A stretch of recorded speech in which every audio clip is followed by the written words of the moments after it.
Now we're going to talk about factoring by grouping. Remember, whenever you factor, there's two questions to ask. The first question is there a greatest common factor, or GCF? And after that, the next question you ask is how many terms are there? The number of terms will determine how you try and factor. So factor by grouping is what we do when we have 4 terms. So let me just do some examples. Here's an expression we want to factor. 2ax minus 6bx plus ay minus 3by.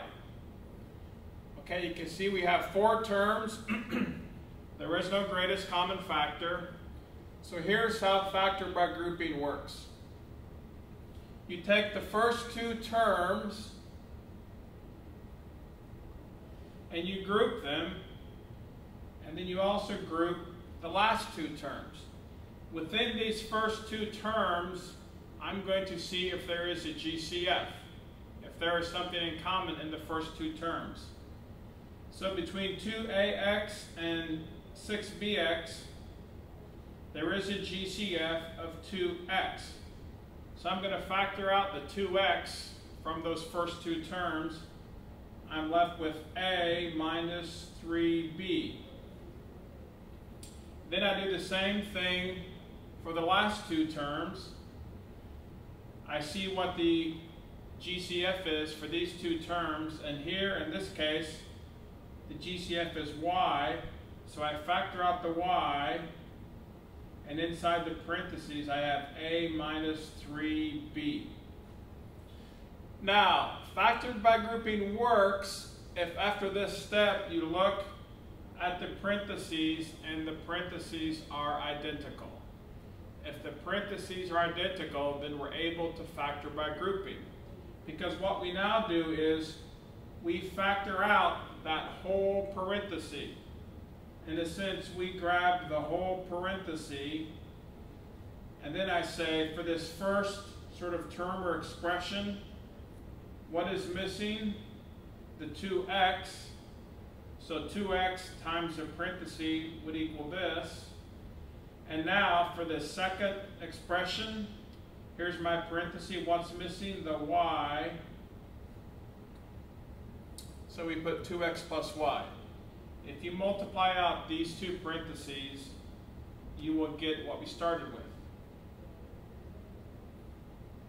Let me do another example. How about 3x cubed plus 3x squared minus 6x minus 6.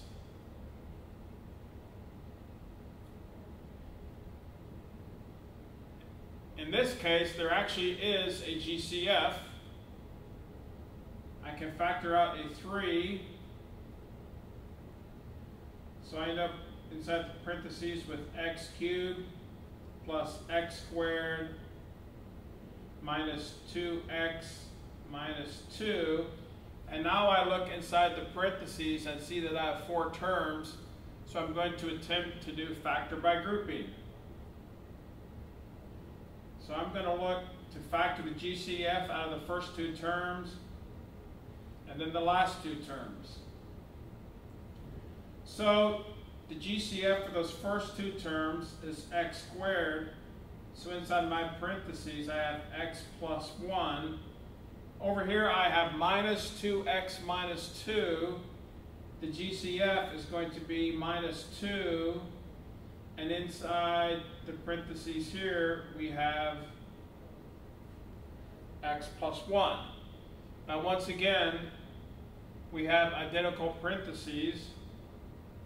So we can factor out that whole parenthesis x plus 1, and then what we have left is x squared minus 2.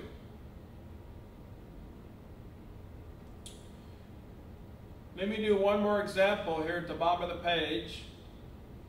Here's one little twist. Say you were given this problem, w cubed plus 9 plus w squared plus 9w.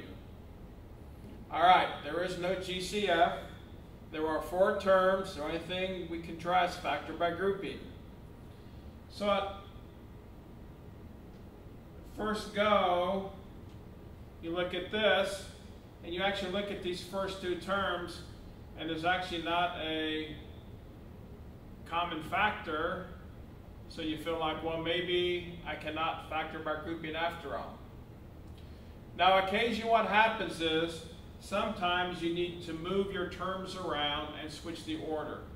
It just so happened the first 2 examples we did, I was able to group them in the order they were written, and it worked out.